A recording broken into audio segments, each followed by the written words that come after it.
Welcome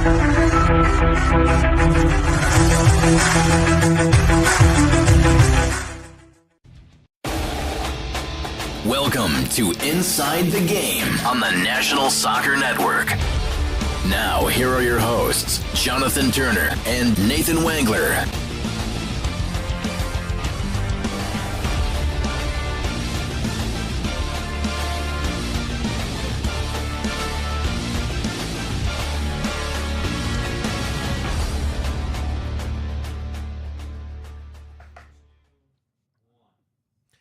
Good morning and welcome back into Inside the Game, number 195 here on this Friday, November 21st. I'm Jonathan Turner. That's Nathan Wangler. Ryan Glinsky, our producer, as we're live right now on TikTok, Facebook, Twitter, Instagram, YouTube, and Roku TV, where each and every morning we are joined by 2,000 of you who watch our show, and we appreciate that very, very much. Yesterday we had a great conversation about the U.S. men's national team against Uruguay, and during our kind of like our pre-show conversation, we were talking about, obviously we're here in Michigan, so we oftentimes talk about Michigan sports. We were talking about Michigan State and Michigan, and kind of like how that rivalry, and really how it seems like we all seem to think that Michigan State's irrelevant. in some level, in right? And the only thing that truly matters to MSU would be beating Michigan in football in any given year. If they were to do that, is that their quote unquote Super Bowl? Yes. You know, I mean, and so, you know, if the entire season they lost every game but just won that one, does that go down as a huge thing for that team? I would argue probably on some level internally, not so much, but probably as a base, I would imagine on some level. But I think it brings up a good point because as part of that, too, we were talking about the Mexico and U.S. men's national team and talking about that. And is it kind of the same thing? Because of late, Mexico has not been as relevant, right, as they have been prior to the 21st century, as we say. And so it brings up a great question, because does the rest of the world think of the U.S. men's national team in that same way? Are they irrelevant when it comes to soccer? And if you play them, are we like, if we go out and win a game against a good quality opponent internationally, is that the quote unquote, you know, are we the MSU of international soccer? I think it's a great conversation to have. I'm not saying that. I'm just thinking, is it a good, and vice versa? Can we have that debate, and is it a good conversation to have? I think it is, especially as we start talking about what happened this past week and what we're looking forward to in the World Cup. I think from a relevance perspective, I think we're on the same playing field. And that's something that, you know, I had mentioned to you during our, you know, off-screen conversation coming into this. I'm not saying that for some reason that the U.S. is on a different level than Mexico. Listen, Mexico has a rich history and a rich tradition when it comes to this sport. I mean, they've made a lot of noise in the World Cup. Obviously, they have that curse. We talked about it yesterday when it comes to making it to the round of 16 and no further. And, you know, being a Cubs fan growing up myself, I know a thing or two about curses. It's just one of those things where you're just like, how is it that we haven't been able to break past that? But as of late, you know, really since the turn of the century, the point that I was trying to make is that obviously the U.S. leads the series against the two. They lost in the Gold Cup. But I just reflected on just how much after they won that Gold Cup, they always have to take the opportunity to throw it in our face. And I understand it. It's a rivalry. Alexi Lala has talked about the sheer intensity of the U.S. playing Mexico in that sport. But I compared it to Michigan MSU for one reason, and that is the insecurity of we might not win anything worth noting in terms of a World Cup or anything outside of maybe like CONCACAF, which is like, who cares? But if we beat you, that's everything. Like, that's our entire world. And so when I said that sometimes they live in our shadow, it's because their entire existence, much like I said when it comes to Michigan State football, is simply wrapped around beating the United States. Outside of that, like, what have they really done in the last handful of years? So that was the point that I was trying to bring up. From a relevance perspective, I think they probably view us on the same playing field, but they definitely view the U.S. behind Mexico. I think if you were to ask people around the world, Mexico, the United States, any given day, who do you take? Again, this is all hypotheticals, but if I were to run a test or a study here, I would guess they would probably pick Mexico over the U.S. still. That'd be my I don't disagree with that. But I think that the conversation that I think is worth having is, would we have a seat at the table, right? With U.S. And think about that for a second, right? Think about the hierarchy and like the winners, the teams that have won and done something in their hit. Brazil winning multiple World Cups, right? Argentina, right? Are we a nation that would have a seat at the table and be respected in the same sentiment as all these other countries, even though we haven't won? No. Even though we haven't won, right? No. But we are on our way up. Are we even at that table? We're not at that table, right? No. And so the question becomes, right? Because we look at this, right? Look at Indiana. We're talking about Indiana this year in football, right? And Indiana is a perfect example. We're like South Sudan in basketball. That's how I would compare us. South Sudan has a lot of great players in the league. They almost beat the U.S. But I think if you talk about in regards Canada, to, I think if we look at this from the standpoint of Indiana right now, Indiana is obviously has been undefeated. They're undefeated right now, right? And they are a team that no one really, for the most part, except for maybe one person in this room, takes them seriously, and maybe a bunch of other people across the country. Do they have a fighting chance of winning a national championship? And no. Some would sit here and say, like Ryan's saying, no, but their record says otherwise. And so, but they don't. I mean, you start putting them up against Ohio State, Penn State. You start putting them up against Penn State maybe not so much, but Alabama's of the world, right? Clemson. You start talking about these, and they're not in the same ballpark. Right, is that where we are as U.S. men's national team? Are we like, okay, well, there's Ohio State. They would beat the brakes off of Clemson, but everybody else, I think I don't know, they might have some trouble with. But no, yeah, you're right. I do it. Are we there yet? And I think actually, Ryan, to your point, I think Canada is probably the better example if we're going to look at basketball. I think because they have Shea, they have a lot of different individual players that are good. Dillon we Brooks, don't have Shea. I'll tell you that. Pulisic is not Shea. Well, no. But Shea's Pulisic's an MVP of the Pulisic's league. Got to get better. Pulisic's got to get better at flopping, though, man. You know what I mean? Like that's his Shea, thing. wow. Shea and Pulisic are not the same. That is unfortunately that is a learned trait everywhere but here. So yeah, it's like that's gotta learn, man. But I think this is the conversation I think that makes sense to have right now, because I think it also plays into what we saw on Tuesday, and this is why I was as strong as I was yesterday about this, is that I think today that a lot more teams around the world are taking notice of what we're doing and are probably like, oh crap, or there's this, hey, maybe there's something coming there. I think we are now at that point where, as a soccer nation, there are teams around the world that are going, they could be onto something here. Maybe there's something happening here. Maybe they have some of the pieces and stuff like that. Coaches and players, I still feel like maybe kind of on a level are kind of like, we're here and U.S. is here, and so there's this, you're beneath me, you're not as high quality as me. There's this, maybe there's some of that, and I think that does play into what we see on the soccer field, right? Get it, but when credit to Europe for influencing our game at the same exact time, like whether it be on the college level, whether it be on the coaching side. I think about Thiago Silva, who's at, Bethel University. He's Brazilian, but he's been coaching in that area for a long time. He's won a lot of national championships. He's developed a lot of players, many of whom come from the area or from the United States, but have learned under the tutelage of someone that came from a soccer culture that's rich in that tradition.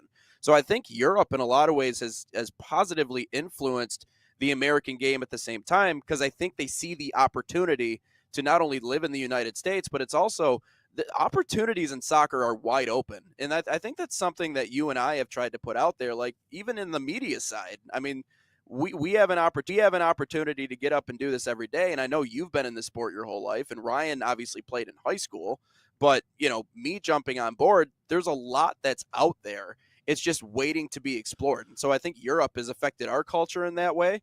And then in the way of basketball, I mean, they kind of took our blueprint and they ran with it over in Europe. And they saw what we were doing, and a lot of their players have become more individually creative in the way they score and the way they move and the way they shoot. And I think they took that from the American game. So it's kind of back and forth, but you're right. In terms of individual players, and I said this, a few episodes ago, we have more depth now than we've ever had before on this national team. We have more players playing in more European leagues and actually making a difference than ever before. And I think a lot of that is thanks to the way Europe has influenced our game at the same time.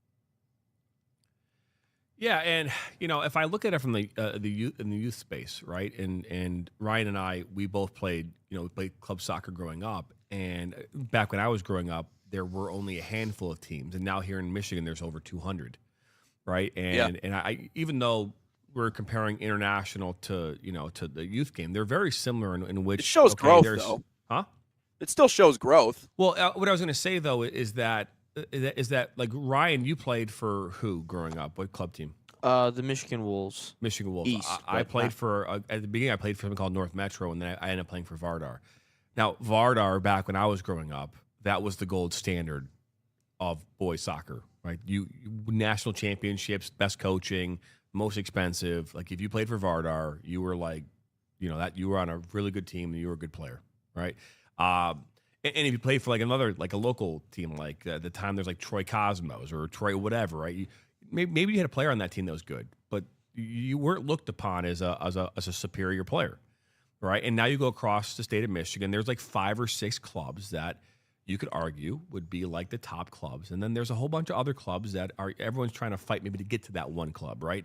And so I think it's kind of like the same idea internationally, right? You've got these 5 or 6, 10 nations that are just unbelievably good, consistently great countries. And everybody's trying to get to there, right? U.S. men's national team kind of floated around like the top 20 for like the last 3 or 4 years in the world rankings. And to be fair, did they earn it? Honestly, it's probably who knows, right? But it's like top 20, right? They've been in the 30s, but they've been kind of in that top 20. And to be fair, in the last 3 years, there's been a lot of disparity in this U.S. men's national team, right? We haven't played the best soccer. We've had some question marks in the last couple of years, especially when it comes to the best players in our country on this field playing in these games. And we've seen recently players who are, we talk about this fight for another day, this fight to make the roster. They've made themselves relevant, and they've shown this tenacity that we haven't seen. And now we're talking about, well, can the U.S. men's national team, A team, do the exact same thing? Can they take this fight that we're seeing from the players who are, quote unquote, not the regular players and turn that into something come time for the World Cup? And I was listening to a comment yesterday from, it was, who am I thinking? Bradley. Michael Bradley? Yeah, Michael Bradley was talking about how he was seeing Pulisic and he was seeing some of these guys training. And he had a conversation with them. He was talking about how, like in the next, no one's going to care come June what the storylines were, leading up to the World Cup. Yeah. It's all that's going to matter is the 90 minutes times 3. And so no one cares if you took a time off to take care of your health, or you missed a training, or you didn't go to this one window. No one's going to care come June when you guys take the pitch.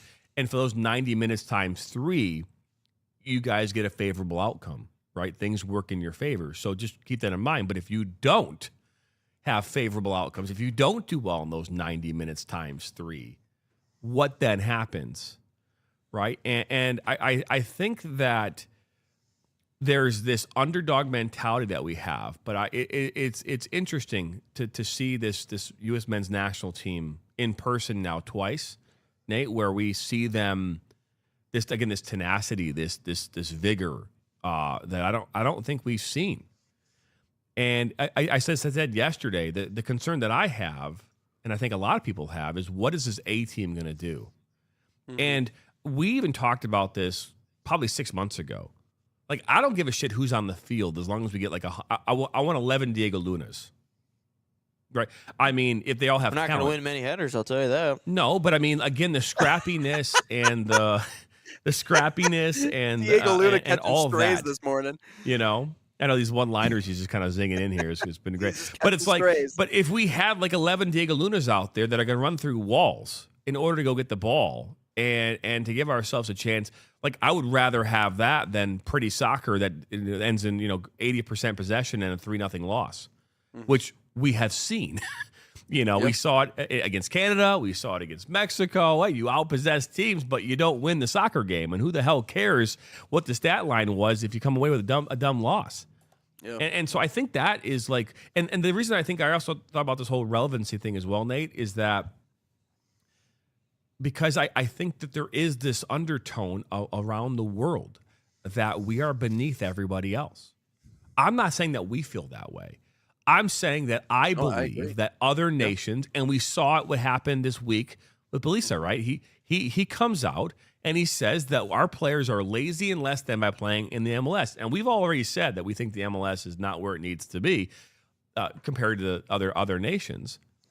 But we have a coach who's taking on our team this week saying that we are less than, right? We are less than. And so what does that send the message to the players who are playing on the field? Well, let's put BTA. It's like, so I think that there is this thing where we are fighting this battle of relevancy, of fighting this battle that we are less than. We are fighting this battle that we're not in the quote unquote VIP room. We are we're in coach right now on that plane while everybody else is in first class, and we're trying to figure out why we're not there. And I think that in itself is probably part of the reason we face.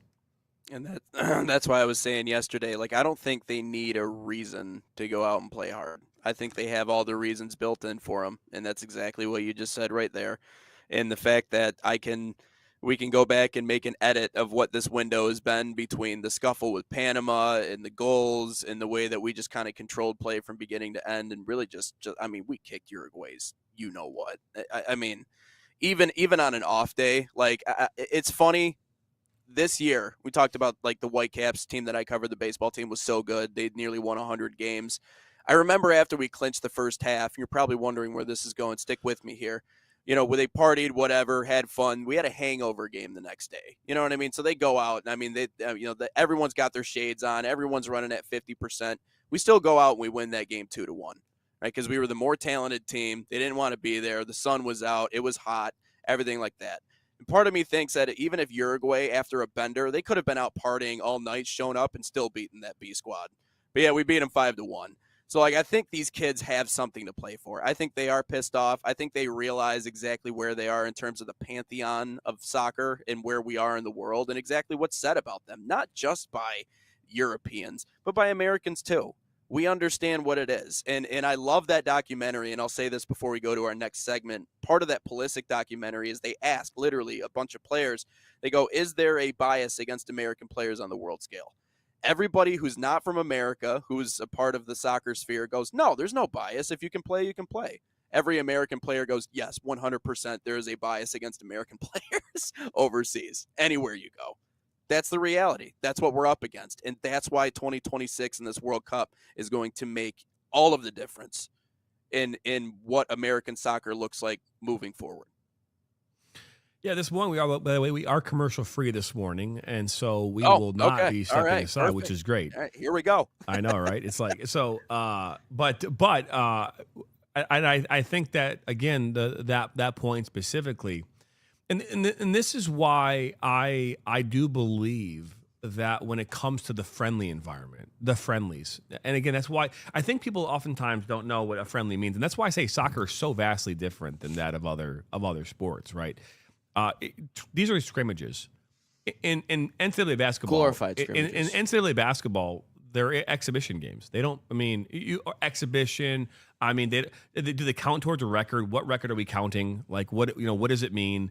I mean, aside from it meaning to the individual player and maybe the team, it doesn't mean a whole lot in the whole scheme of things, right? Yeah. But for us, a nation that hasn't won a World Cup, every game we play should matter, right? We haven't won it. We haven't won the big one, right? And so everything that we do as a nation should matter.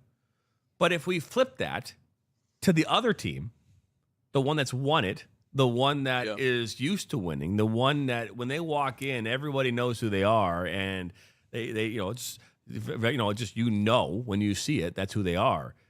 It's completely different.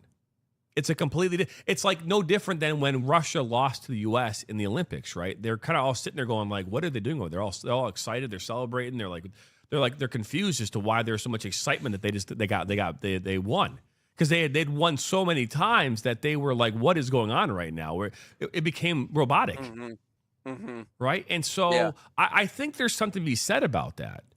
Oh yeah. I don't. To be fair, I don't know if we talk enough about it. And that's why, like, it's even like when Coach Pochettino was talking about this in regards to the press about like, hey, I'm not the janitor, I'm the head coach, and these players, what regular guys? What are you talking about? Well, yeah, we don't have regular guys because everybody's constantly changing. We aren't bringing the same people in all the time.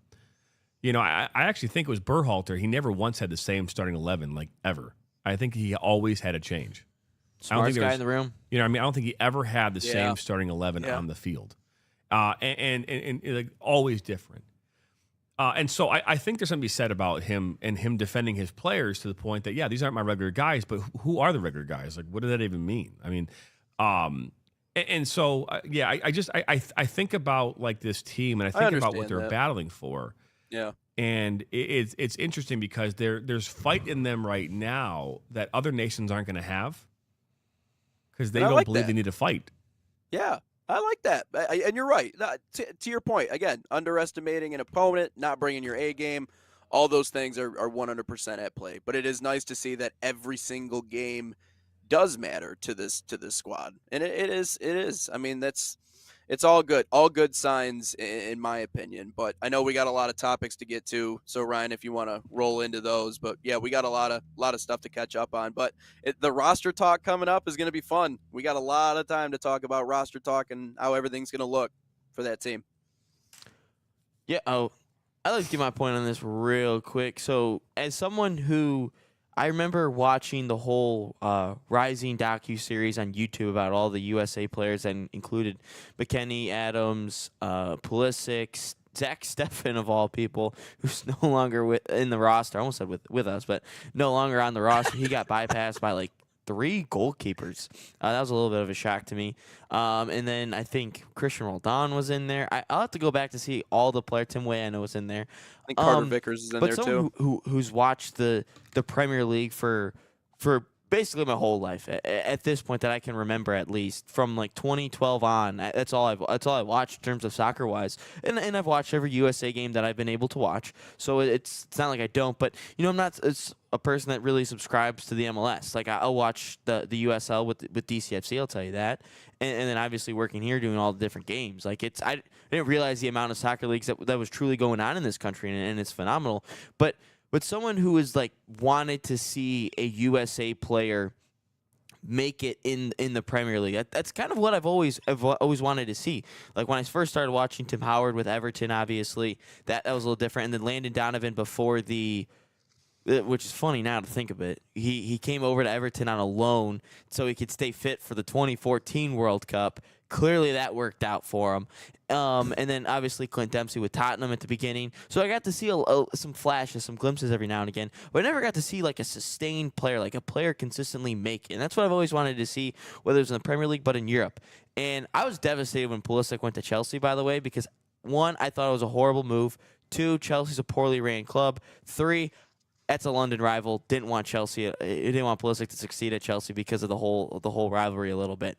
But seeing it now and the whole change of everything, and now I see like English content creators, if you want to call it that, videos that I watched on YouTube, and then all of a sudden by like 2018, 2019, 2020, 2021, they're making videos on what is going on with the U.S. in terms of soccer. Why are all these Americans making over here? And I'm like, things are starting to change a little bit. And I'm not saying we're going to win the World Cup this year. I'm not saying we're going to win the World Cup in 2030. But I would say maybe 2034, 2038, we could have a fighting chance, I would say, because I think the foundation is – and we talked about basketball earlier in terms of that. When I was first started watching, it was like the only countries at the time were Spain and Argentina, Nick Batum with France and Tony Parker. That was about it. Now I'm watching LeBron James, Steph Curry, Kevin Durant, Jason Tatum, all those dudes struggle with Serbia and Nikola Jokic and France. kind of scares me a little bit in terms of basketball because we need to dominate the basketball sphere. But in the end, they win, and I still only think the country that'll compete with us in a long term in basketball is France, just because of the way that they're built and how their country is ran in terms of athletes. But I think it's a really good thing to see with Americans. And I will say I think the tide is starting to turn on the way that we view or other countries view American soccer players. But we still have to earn it. We still have to get our foot in the door. We still have to earn our seat at the table, because we could say all these nice things about how things have changing, but we have not been to a semifinal in the World Cup, I think, since 1940 or 1936, whatever it was. So we have not been to that stage. We've only been to one quarterfinal back in 2002 since then. So we still have to earn our right at the table, find our seat at the table. And I think they're capable of getting to a quarterfinal and maybe 2030 capable of getting to a semifinal, but we still have got to earn that right. And the moment we earn our right in soccer, the whole world's going to blow up, because they don't know what to do if Americans become good at soccer. I'm just saying. No, yeah, I mean it's a great point, and I actually think this is something to be said too. And because we talk about roster, and we were just talking about Zach Steffen, right? And we have to start. I think this is from a realistic standpoint. These guys are all professionals, right? Again, we don't have anybody on our team, on the men's national team as of right now, outside of obviously anyone under the U20s, U19s, whatever, that are considered maybe amateurs. Mm-hmm. And so if you're Zach Steffen and you're a goalkeeper and you know that you got to go into a camp and you have to accept this opportunity, right? If you don't think you're going to be on this roster, does it hurt your quote unquote, like, your ability to go out and negotiate contracts, right? Go out and does it hurt your ability, right? If you take the third string role, right? If you aren't that second or that first, guy, or you're going into your last thing. I mean, these are all things that agents and all these people are involved in. And I would argue have impact. If you don't think you have a hope in hell of making the team, you're not going to go into that camp. you're going to steer clear of it. Who wants to be the third string goalkeeper on a friendly where everyone's backups? Yeah. Right. And so I think there's something to be said about that. And it would not surprise me if guys like Zach Steffen, who were once upon a time on this roster, are not on the roster anymore because they want to continue to get more money for their contracts, or they're trying to keep their stake where it's at. I think that's a lot to be said about that. But speaking of contracts, let's dive into this conversation about none other than our Captain America in Christian Pulisic.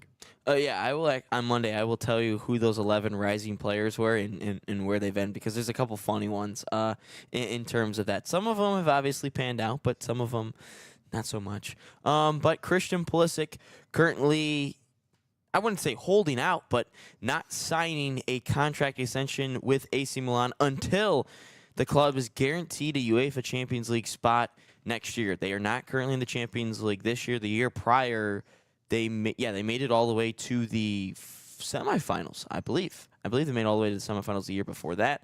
But he wants to make sure that there's an assurance before he signs his new deal. His deal currently runs until the summer of 2027 with an option for a club option to extend a year, so into 2028. Pulisic currently has 6 goals, 2 assists this season, and AC Milan sits in third place. They have no Champions League this year, and also worth mentioning, Pulisic has played this month, after, of course, with his injury. So his last game was November 8th, I believe. So he's fit. So I guess I'm curious, and maybe you can help kind of clear up my understanding of this. How do they get admitted into the Champions League? That's not a promotion, right? Have you ever seen Ted Lasso? It's very confusing. Is it top 4? It's top so 4 in a league like this, it's probably top 4. You could probably get into all the differences of, you win this trophy, you also can get into the Champions League. But for simplicity's sake, we'll just say top 4 teams make it into the Champions League. So they got to finish top 4. So it is technically a promotion, if you think about it. So all right. So it's essentially he wants to play out the stretch, and if they make it into the Champions League, then he wants to sign a new contract. Is kind of what I'm understanding from reading all this. By the way, I haven't seen Ted Lasso. I'm ashamed of that. I know everybody's seen horrible. it. I got to get on it. I know it's horrible. I get it. I just don't. I know. Dan's gotten on me about that one too. He's like, "What are you doing?" He always rattles off these one-liners, and they just soar right over my head. He's like, "You haven't seen it yet, have you?" I'm like, "No." By the way, AC Milan 2 points off of the top, so they could ultimately win the league if all things being considered. there are two ways to get into Champions League. One is Through Serie A. domestic league position, the most common method, top European leagues. I'm going to get 4 places in the new 36-team league phase. Winning a European competition, that's another way to get in. So, but AC Milan doesn't have any European competitions this year. Nope. So the only way they get in is if they win in their top 4. That's the only way they get in. But to simplify it for you, Nate, just finish top 4 and you're in. Yep. Yeah. Okay. So, I mean, it makes sense. So here's what's going to happen, right? So he's like, I want to see how we finish. Understandably so. He wants to get into the Champions League again, and then he'll sign a new contract. I get it. He's dictating terms. I think it's cool to see that obviously he has that pull and that power, but if it doesn't work out, he's coming back to the MLS. Coming to the MLS. To be fair, though, it's kind of over. I mean, you're kind of putting your. It's one of league. those things where it could be like a lose-lose. By making that statement, you know what I mean? It could be a win-win-win maybe too. But I look at it and say, okay, well, you make this statement, right? You're like, well, because again, it's not like this is like, well, okay, club, go negotiate our Champions League deal. You have to perform, and so if Pulisic absolutely goes out there and crushes it, gets 6 more goals and 5 more assists or whatever, finished with 12 goals this season, they make it in, great, right? But if they shit the bed and he's playing like ass. It's risky. It's like, very you put yourself in this spot, it's like, so I don't risky. know. I feel like that's probably not something you should put out to the world. Maybe that's something you should just, like, hey, yeah, let's just see how the year finishes up and maybe not put like, got to get to the Champions League as if somehow like that is entirely on him, or like on this team. It's just, I don't know. I don't know if I agree with the statement. It kind of puts him in a bad spot. I don't know. What are your thoughts, Ryan? Oh, yeah. I guess I was going first. I mean, you got to go prove it now at this point. I mean, help the team get Champions League football next season. I mean, it could be a lose-lose. It could also be a win-win. So if I'm Christian Pulisic, you've now got to go back it up at this point. It could very well blow up in his face. He could suck the rest of the way. Yeah. AC Milan could suck the rest of the way. At the same time, though, they got to make sure that their crowd doesn't get get sour towards them, because that is a horrible crowd to turn sour. I forgot the name of them. Italians are brutal, man. Italians are brutal. Pulisic, you got to go out there and prove it, man. Like that's the only way that this goes well for you. And at the same time, what if AC Milan goes in, which we've seen this time and time again in terms of players re-signing contracts. They want to make sure that assurance. Also, transfer moves happen a ton in our surrounded, revolve so much around making Champions League compared to Europa League. That's another thing that you also have to mention out there. And it's not just Pulisic. We're not signaling out Pulisic just because he's American and he made this statement. This is new to us, all right. But what if AC Milan goes out, wins Serie A, but they do it in spite of Christian Pulisic? What if Pulisic's not a factor at this point? Does AC Milan just turn around and say, well, we don't want you here because you said this, you didn't want to re-sign, but we did this without you? Or he could absolutely just turn it up, carry AC Milan to a Champions League spot, which I don't think would happen, but it could very well blow up in his face. But all I got to say is, Pulisic, go out and prove it. Something tells me that he's not convinced about the future of the club, though. Because this is not the first time that they've offered him an extension. I mean, they did at the end of the 24-25 season. Turned it down because he was disappointed with the results. He wanted the appointment of a new coach, which was something that obviously they ended up getting. And so now he, once again, is not agreeing to terms with an extension and wants to see how they finish the season. So this is a couple of different times that AC Milan has come to Christian Pulisic and offered him an opportunity to extend his time there, and he just simply hasn't done it.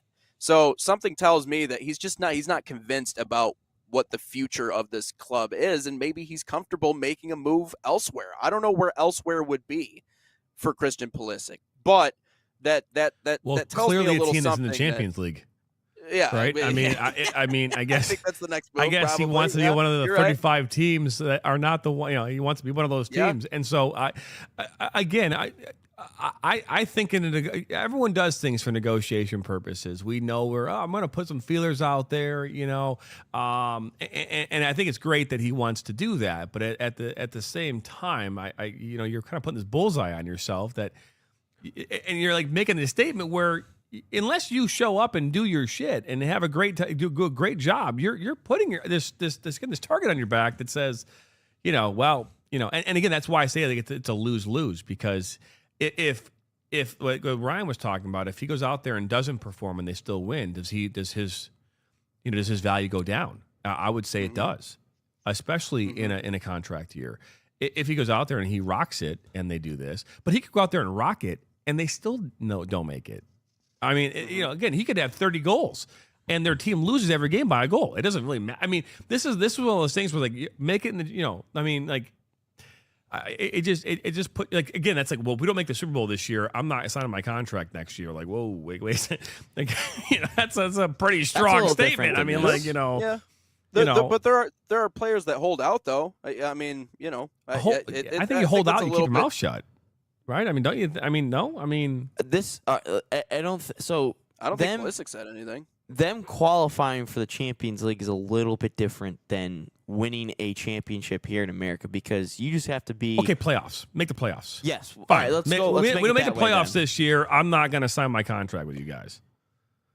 But he also is under contract next year, so it's not like he's through 27. Yeah, no, I but there's nothing stopping AC Milan from using a transfer or loaning him out. That happens all the time. You loan him out. Say, see ya. Go work. Go play on the third division. Whoever over here, we're gonna loan you out. That wouldn't happen in terms of the loan. He wouldn't accept a loan that way. He wouldn't go to a third division. He would probably go to like a mid top tier 1 team, and also at the same time, I don't think. But did this actually come out of his mouth? Is this actually from him that said this, or is this a belief? This is what all the reports have said. So this is basically a quote from Pulisic that he's not going to. He is waiting to see what happens this season with this team, and if they don't make it to the Champions League in 2026, he's not, or 2026-27 season, he's not going to sign a contract extension. That's what they have been. Pulisic will wait. Yeah, that's what handful of reports have said. Now, if this report that came out 50 minutes ago said he might go to Manchester United, then Pulisic, I don't want you on my men's national team anymore, because you are going to become horrible if you go there. Just saying. Fair enough. For the sake of time, I know we've got more things to get into. Unless anyone else has another thought about this, I again, just put your money where your mouth is my belief. There's no direct quote, but that's what the report is. Yeah, so I think it's all. Right, and he is on contract through 2027, right? So the urgency of this matter is Milan just wants to make sure that they extend him out, which I understand it. They're just trying to do good business, because I mean, obviously he's been the one that's kind of holding down that team on the offensive side. He's made a huge impact early in the season already, and we've seen that, obviously, despite the injuries that have kind of sidelined him now.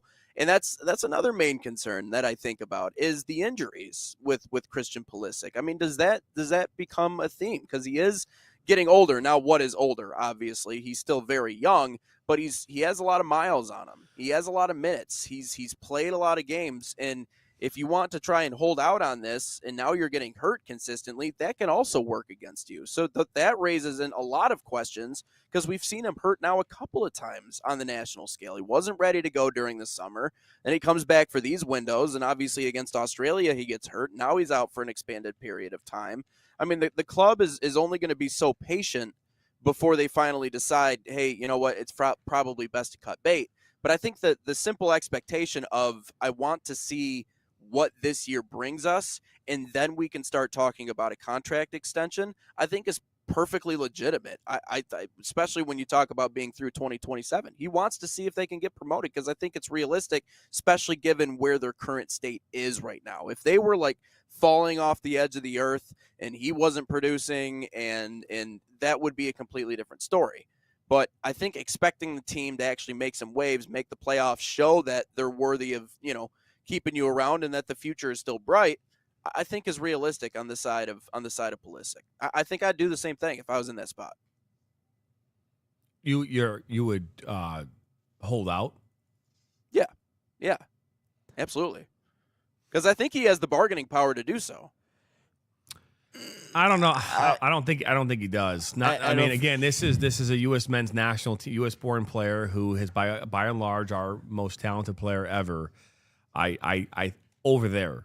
I think over here you have all the bargaining power in the world. But I guess the question is that would anybody in the Champions League want him though? Like, is there anybody in that league that would look at him and be like, we could use a Christian Pulisic? Yeah, like, but it might not be a team he'd want to go to at the same time. I think that's fair. Yeah. But something tells me that maybe he knows something we don't know. I mean, that's why agents are there. Like they have feelers and everything, and maybe he understands that this maybe this could be his team doing it too. It could be his team negotiating this, and this is what they're saying.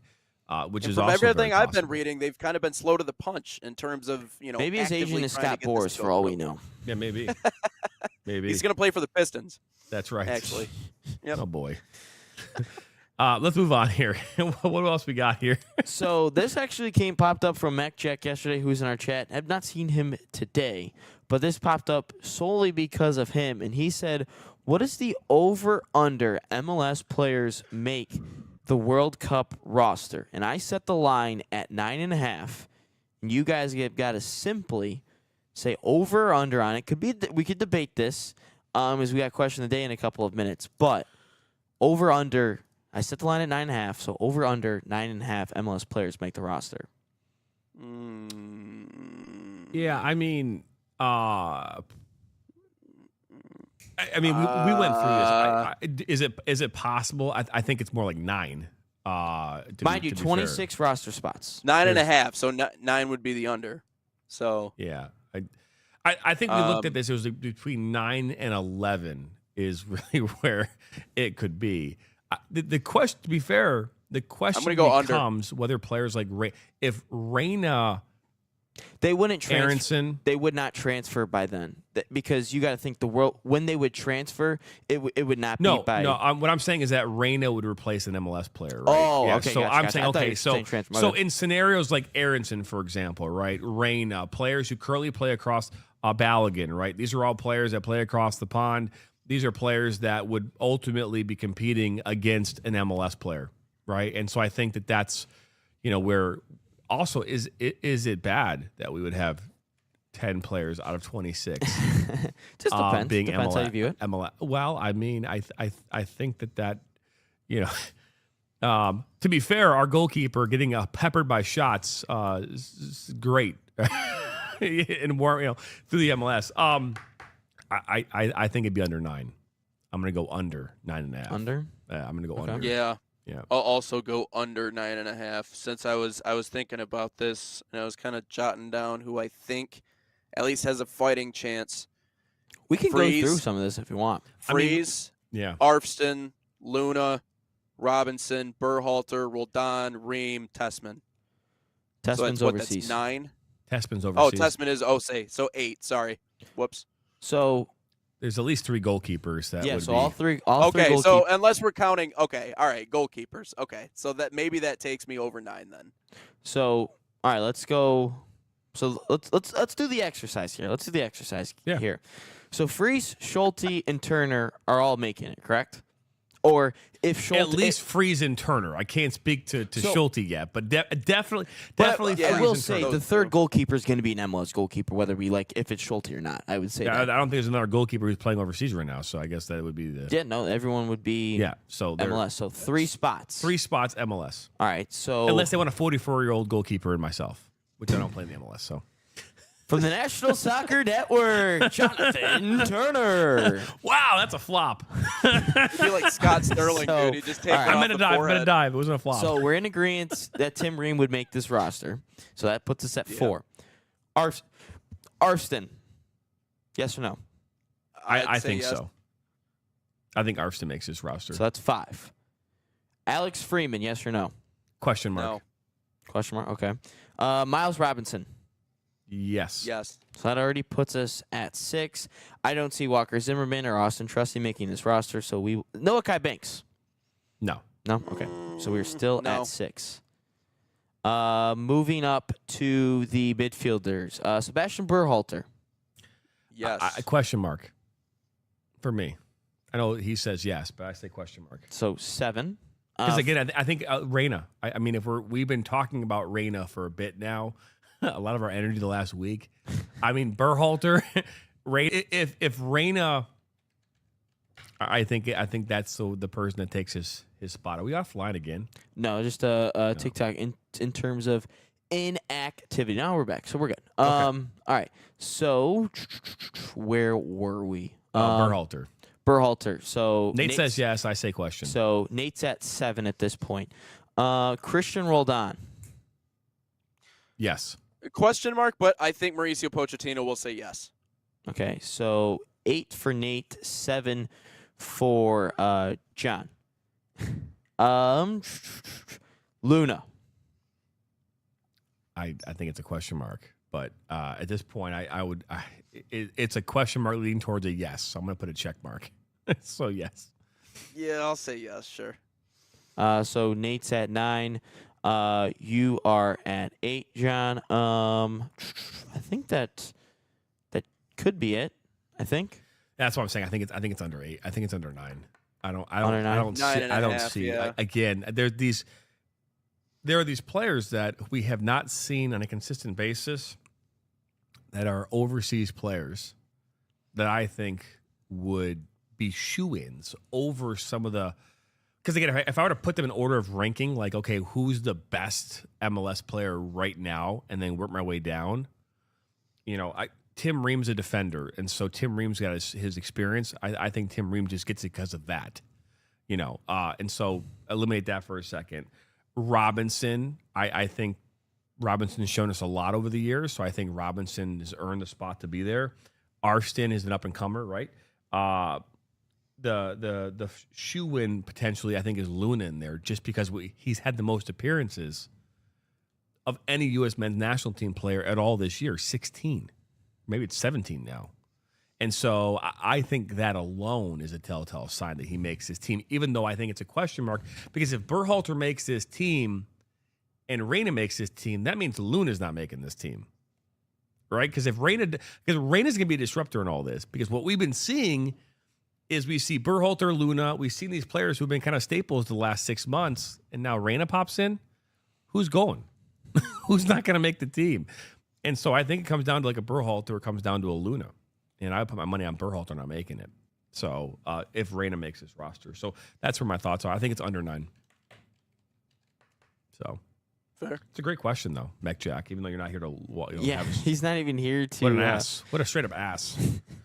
Probably watching Minnesota United right now or some reruns or some shit. No, they don't play till Saturday. I said I was watching some reruns. Oh, reruns. He's probably reliving that penalty shootout like a few weeks ago. I forgot him. Would Timothy Tillman make this roster? No. Okay. No. I like Timmy. Nothing wrong with Timmy, but I don't think he's going to be there. To be fair, for being completely honest, Pochettino could take Timothy Tillman because he forgets what Tillman that he's taking. Oh my God, there's a possibility. I'm just saying. That's the main concern. That's the main concern. So we call him Tiny Tim though, for sake of Christmas time. Tiny Tim. I don't think he's tiny though. No, just because we're calling him Timothy. I want like Tiny Tim Tillman. I just want. What's his Mauricio height? Pochettino is definitely using a laptop to type in the players that he wants to like call up. To like officially like cement. He probably it, asked Siri. He's 6 foot. He's 6 foot. He has to go by so I last doubt it. name. So he I types don't in think we could call him TILL, tiny. TILL, and then 2 names pop up, and he just accidentally clicks the wrong one, and then that. Just, But I'm just saying, there's a pathway for Timothy Tillman to make this roster simply on the fact that he calls up the wrong Tillman. I'm just saying, there's a pathway. So factually untrue. And then he becomes the hero, Factually untrue. the unsuspecting hero. True. If that's the case, he definitely is the janitor then, by the way, okay? If he made that mistake, he is not the head coach of this team. He is. He's like, I called the wrong guy. All right, janitor Pochettino.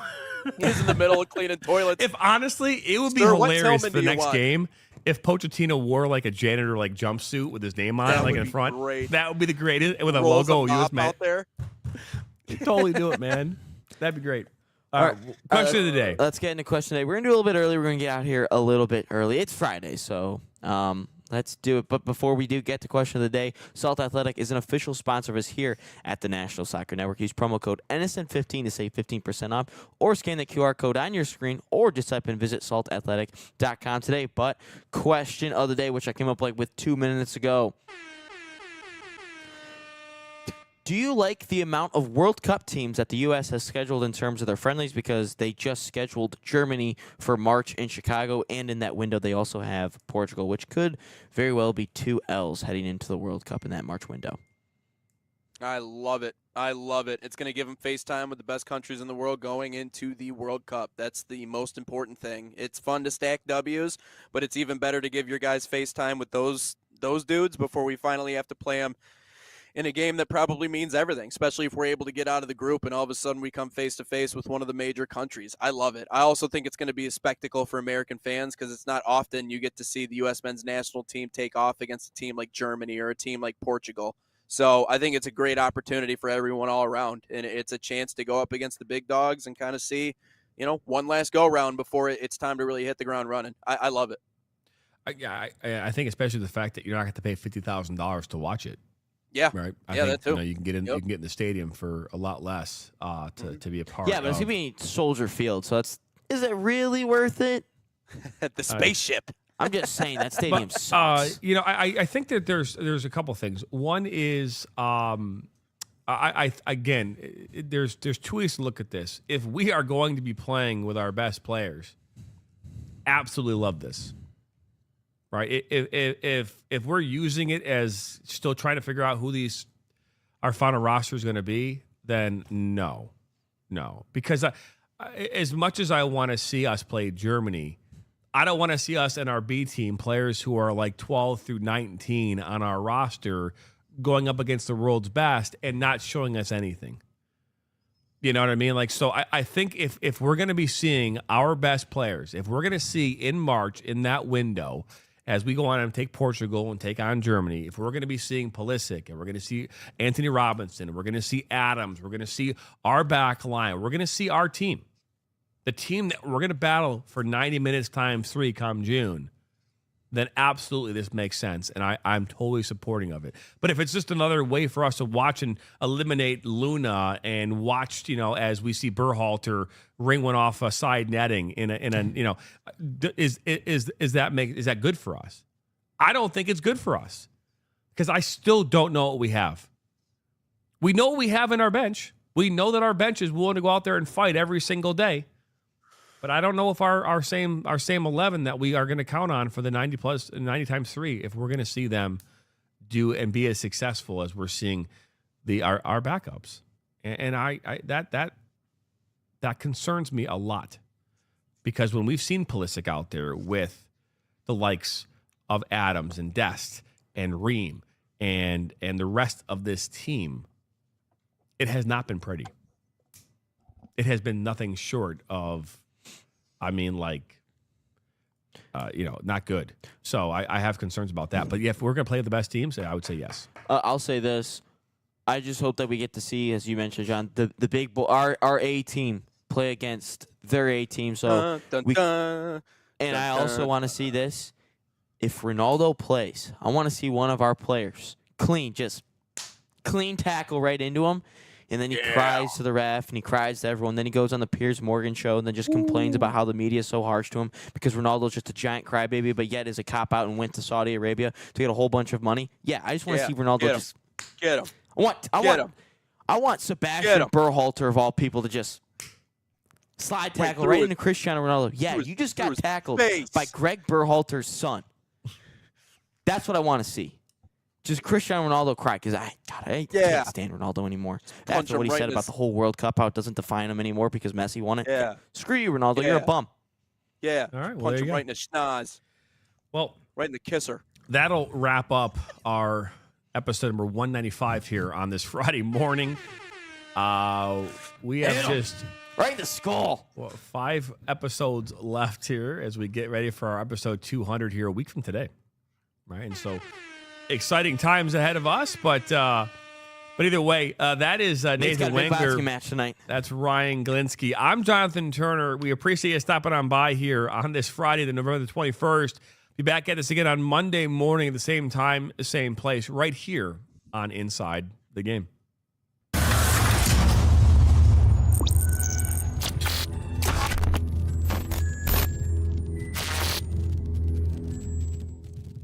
From the biggest matches to the hottest takes, Jonathan Turner and Nathan Wenger bring you the stories, the analysis, and the edge you won't get anywhere else.